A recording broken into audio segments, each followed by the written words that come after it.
Be quiet, Ginger. If you were to pull up the video I posted, I think I posted last night. It was just a clip that I had done for my live show. But basically, there is a mountain in France. It's called Canigou, I think, or Canigou. And from Aloche, which is 165 miles away, you can see the entire, almost the entirety of the mountain. And it should be 10,000 feet below the horizon. It's almost 2 miles. And the mountain is about 7,000 or 8,000 feet. But it should be 10,000 feet below the horizon, and you can see the whole thing. Ignition sequence happens every 2 years, and if you watch it towards maybe 2-3 minutes in, I start showing some video, and this is observed twice yearly for sure when the sun sets at that exact spot. Yeah, this I'm just showing on Google Earth here, exactly the distance and the observation point. All these things are known. In fact, there's pictures all over. There's websites devoted to it because what you're seeing is 165 miles away. It is absolutely impossible on a globe Earth. And here's the explanation. If you want to know how the globe Earth gets around this, it's a mirage. These mountains that you're seeing, right here, you'll see it here in these videos. The mountains that you're actually seeing the sun set behind, which right now you can't see them, because you just see a sun setting on the horizon and you would never notice. They're too far away. But as the sun sets, of course, it's setting behind those mountains. And once you see those mountains, you realize what's going on, that in the distance, things get smaller. And this is a rare occurrence because, remember, those mountains are almost 2 miles high. So in that distance of 163 miles, they've already shrunk almost to, near nothing, but enough that you can see the peaks of mountains, even one that's like 4,000 feet high. So, I mean, this is the kind of thing that is a open and shut, game over. It's done for the globe. I mean, there shouldn't be any other conversation because what they have to employ are things we simply can prove to be not true. This is not a mirage. The mountains that you see there are not a mirage. We know what a mirage is. We know what causes it. We know that there's breaking up, there's waviness, there's upside down Fata Morganas, there's tons of stuff. There's no way refraction, which we're not going through any kind of medium. It's not like we're in the water looking out of the water. There's nothing lifting those mountains to the horizon for us to see them. And there are mountains there. That's the other thing. Yes, there are mountains that look like that in that. Yeah, actually, place. If you fast forward a little bit to, there's actually better video of this too. I made the biggest mess here. Oh, there. Well, there it's going down. If you go a little bit further, there's actually better video of it too. And what Jared's saying is that, no, he's doing the math here, is that from 163 miles away, you would have over 10,000 feet of drop. And correct. Those mountains are only 4,000 feet high or something. Is no, that what you were saying? The tallest one is like 8,000. So it would still be completely mountain is 8,000. So you should be 2,000 feet away from seeing the tippy top. Right, exactly. Right. That's what I was trying to make sure everybody was clear on. So yeah, mathematically, if you see light going only in one direction, as long as light doesn't curve, which we don't think it does, then you wouldn't there would be absolutely no way to see the top of the mountain. No, and if you go a little further, there's some better video that clearly how far? Is just a little bit, just kind of inch ahead. Right there. That's interesting. Yeah. I mean, those mountains that's mountains. They're there. And they're at 163 miles, huh? This picture is probably 140 because it's at the coast, and the other observation point was up in the hills, but it's also lower. Mm-hmm. And this is something, like I said, it's all over everywhere. And this is the kind of thing that it cannot be explained. And you can even see there that it's reflecting in the water on the other side of the mountains, this side of the mountains. Uh-huh. So, I mean, all of it is just the kind of thing that if you believe in a globe, well, then you just accept the words of men, and you accept that this is a mirage, and you accept that it's refraction, so that these mountains just so happen to be lifted up and pulled to the horizon for you to see. It's simply not the case. It's just a matter of, with distance. Oh, you can see it clearly. Look at that one. Yeah, that's very clear. Yeah. Very okay. clear. So as long as we're on here, because this is what Jeff used to say the Earth was round. Now we have to say, why does it look like the sun is setting? And just so I know why, but you tell me. Why it looks like it's setting down? Yeah, exactly. Because this is what Jeff C. uses his proof. So we're looking at proof of a flat Earth, and for some people, proof of a globe Earth, because the sun is setting. So I know why it would do that in a flat Earth, but you know better. Hey guys, Rob Skiba here. So yesterday I posted this video, Flat Earth and Atmospheric Magnification. I put in there, it's a short version because I'm actually working on a video that's about twice as long. So that's just a portion from that video. And just looking through some of the comments and stuff, people were saying, well, that must be how the sun works too. Yes, I had already considered that and was in fact working on that when I posted this video. And so I decided that I would show what happens with the sun, and I think it may solve some interesting problems. I'll show that in this video. And I just want to revisit something before we do that, and that is the fact that there is a lot of water in our atmosphere. I went to a few websites. I just did a Google how much water is in the atmosphere, and this is the USGS website, usgs.gov, Science for a Changing World. The USGS Water Science School talks about there is always water in the atmosphere. Clouds are, of course, the most visible manifestation of atmospheric water, but even clean air contains water in particles that are too small to be seen. One estimate of the volume of water in the atmosphere at any one time is about 3,100 cubic miles, or 12,900 cubic kilometers. And it goes on to say that if all the water that's in the atmosphere were to rain down at once, it would cover the globe to a depth of about 1 inch. And this is confirmed on a number of websites, but I'll just show you one more just for the sake of argument here. This is the Why Files, the science behind the news. They have an article, How Much Water is in the Atmosphere? It says, at any moment, the atmosphere contains an astounding 37.5 million billion gallons of water in the invisible vapor phase. This is enough water to cover the entire Earth, land and ocean, with 1 inch of rain. And of course goes on to talk about that as well. So yeah, there's a lot of water in the atmosphere. I think we all kind of just know that, but I don't think we've ever really thought about what that means. And so I was thinking about that in the previous video, and so I'm going to go ahead and play just sort of some highlights from that previous video to set the stage for what I think is going on with the sun and the moon also. Here we go.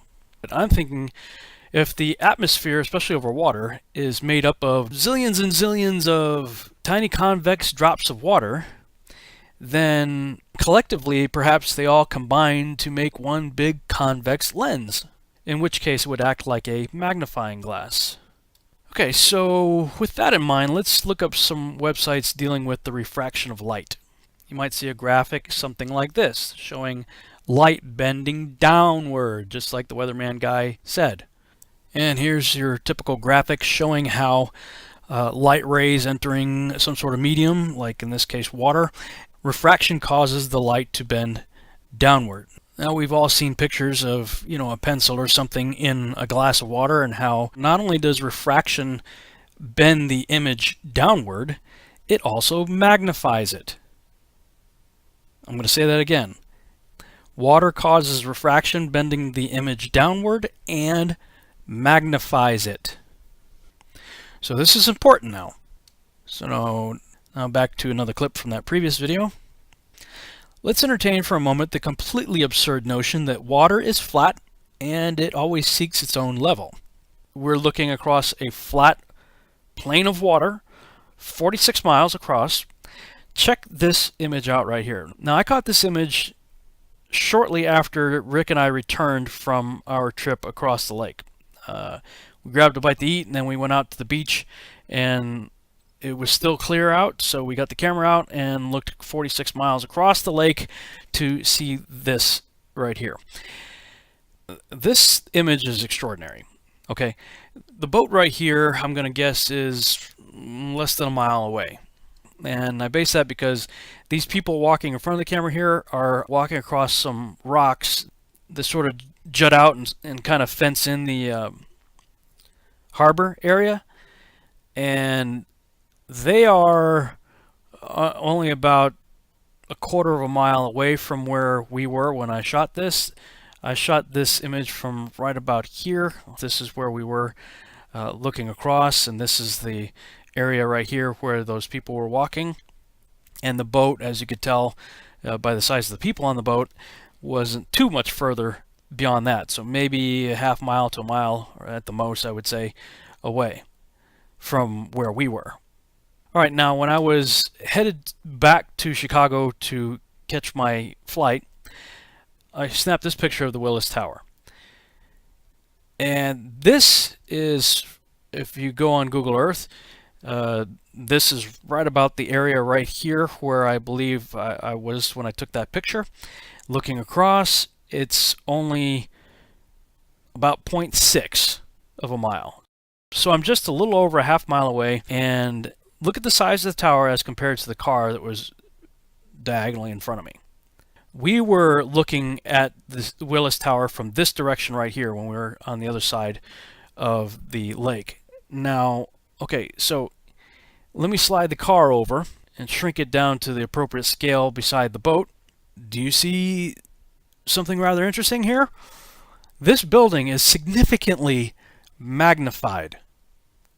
The image on the left shows the size and scale of the building next to a car at 0.6 of a mile away. The image on the right shows the same building and the same car with a boat at 46 miles away. The atmosphere really is acting like a lens. What type of lens? A convex lens or a magnifying glass. And let's just go back and hear from the experts once again what's happening with the atmosphere. The science is the same of that of a lens. Here's a simple example. So if you're looking at Chicago here, just maybe now you can just see the top of the Sears Tower, and if our simulated temperature inversion moves into place, hopefully now you can see pretty much all of Chicago, see all the lower buildings, including what's at ground level. So the atmosphere really is acting like a lens. Yes. Again, based on that imagery that I saw, looking 46 miles across versus 0.6 miles across, I really do believe that, just like the experts said, the globalist guys, these are people who believe in the globe now. They are the ones that said, hey, the atmosphere really is acting like a lens, and they put a lens in front of the camera to show how it works. So I'm just doing what they're doing. I'm using the same logic that they're using, the same science that they're using. And, science is all about testable, observable, and repeatable data, right? So to alleviate the problem of distorting the edges because the magnifying glass ring is too small, I went on Amazon and I got these plastic magnifying sheets and came up with another way of doing the same thing using the sheet right here. Set the city up, a little cutout of the city, and now I've got the big magnifying glass sheet.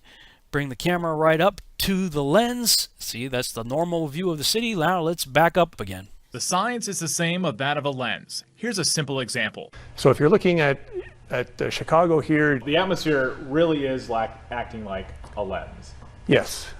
Atmosphere really is acting like a lens, and this is how much of the city is missing due to the lensing effect, the magnification of the atmosphere.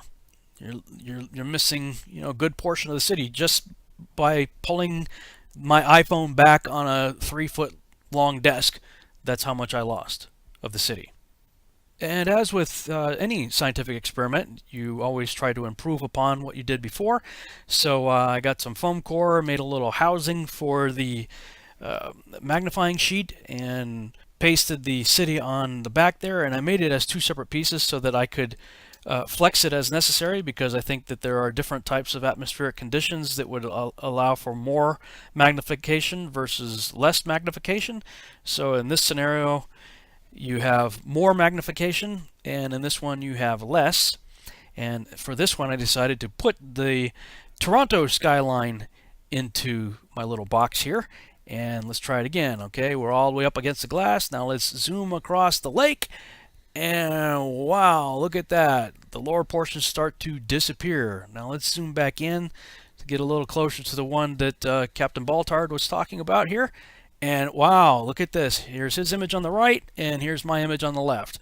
Missing the lower portions of the city had nothing to do with curvature whatsoever.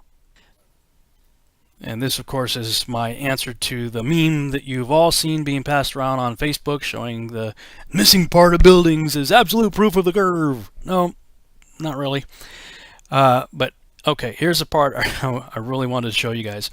I was already in the process of modifying my experiment, so here's what I came up with. I've got my magnifying sheet frame, and I created a little stand to paste the sun on it and keep it the same height over the flat surface of a table. So the sun is always going to be parallel with the surface. And check this out. All right, here's the first test of a sun moving over a flat surface, and with no atmospheric magnification, it does what we might expect it would. It gets smaller as it goes away from us. All right, now let's see what happens when we add in our atmospheric magnification. Again, water and refraction. Water causes magnification and refraction, right? So let's bring the sun back. Oh, check this out. Refraction bends the light downward. It made the sun set on a parallel surface. As it was moving parallel, the same height, the whole way over a flat surface, the refraction caused the sun to set. Not only that, well, let's bring in the beginning of that little test, and we see that it maintained pretty much the same size too. Pretty close. And of course that's because as it's moving away, the magnification is still taking place, and so even though the sun's further away than it was in the beginning of the test, the magnification basically preserved the same size, and the refraction made it set. Now, I'm just going to put forward a crazy idea for you to think about. And that is, if Rob Skiba could figure this out, I'm just going to go out on a limb here. I think it's quite possible that the creator of the cosmos could have figured out the same thing and engineered our beautiful sunsets, thanks to all of that water he placed in our atmosphere. Just something to think about. Thanks so much for watching. I hope you enjoyed this video presentation. If you did, please subscribe to my YouTube channel, like the video, and share it on your favorite social media sites. There's a lot more to come, so stay tuned and we'll see you back next time. Well, I think there's a lot of different explanations for it, but I mean, really, we've never seen anything as big as the sun, right? I mean, I think that the kind of the flat Earth consensus, I wouldn't say this because I've never measured it, so I don't know, but they say it's about 32 miles in diameter. So we can't even picture something 32 miles in diameter, and something as high as it is. And if it's going away from you, and there's tons of evidence of things don't change their angular size when they're already above you. I don't know how to explain this any better than if you put a camera behind two tennis balls, you know, one that's close and one that's far, you can see the difference in size very easily. But if you then take your camera and stand up, and even though one tennis ball is far away from you and one is close, they both look the same size because the distance that you've pulled away from the item has already reduced its size to a certain angular dimension. So the sun is the same way. Since it's already up in the sky a certain distance away from you, above you, it's already at its angular size change. And so the fact that it's going away from you is not going to cause it to shrink like people think. They think it's like something on the ground, right? Something on the ground, a car next to me is going to obviously look much larger than a car 100 yards from me. Right. But the sun doesn't work the same way. That's interesting. That's interesting. And then the perception of its setting is because everything that goes away, as you go away from you toward the horizon, everything sets. And I think what happens is the reason at sea level, boats disappear from the bottom up and the water goes down is that at sea level, everything disappears at the vanishing point from the top down. and everything above sea level disappears from the bottom up, like the sun does, you know? And that's all I can figure. It melts into the horizon, and then a lot of what you're seeing is, and this is the thing that, you know, this is what sucks, is we've been lied to. If we could have scientists that were out there actually making observations and not just going with theories that were thrown out in the 1600s, like that boats go over the edge. If they were actually out there looking at what was happening, then they would, you know, be able to explain it certainly better than I can. Yeah. So those mountains you can see there, this is when I go to Google Earth and I increase the exaggeration of the height at 3 times. So I have to, this is at 3 times exaggerated. And then when I take it off 3 times back to normal, then you don't see any mountains at all. Mm-hmm. And this is from, I think, 1,500 feet high. Yeah. So, I mean, it's just one of those, for me, one of the main proofs, one of the main reasons that I definitely think that the Earth is flat. There's a reason why they don't want you to talk about things like this, and they don't want you to talk about boats going over the edge and being able to zoom in and bring them back. Yeah. And, you know, people can ignore it all they want, and that's fine. Again, and I think I maybe said this on your show before, but if as human beings, if we would have all got together and said, hey, these 10% of people have questions NASA, have questions science, and as a human race demanded answers, well, this would all be over. This would be done. But instead, those 90% turn and, you know, call names of the people that are trying to, what we're bringing out. We're not, I don't want the Earth to be flat for myself, but, you know, that just means I live my life as a lie. So, I mean, what I want is the truth. And I want the truth for everyone, even the 90% that calls me every name in the book. I mean, I want the truth for them too. I don't want them to be deceived, and, you know, I don't want their children to be slaves to a slave system that could have been prevented. And so I just want people looking into these things. I mean, these things need to be called into question. But if somebody wants to just believe that it's a refraction, or if it's a mirage, more power to them. I can't change on that, you know? Yeah. Be quiet, Ginger.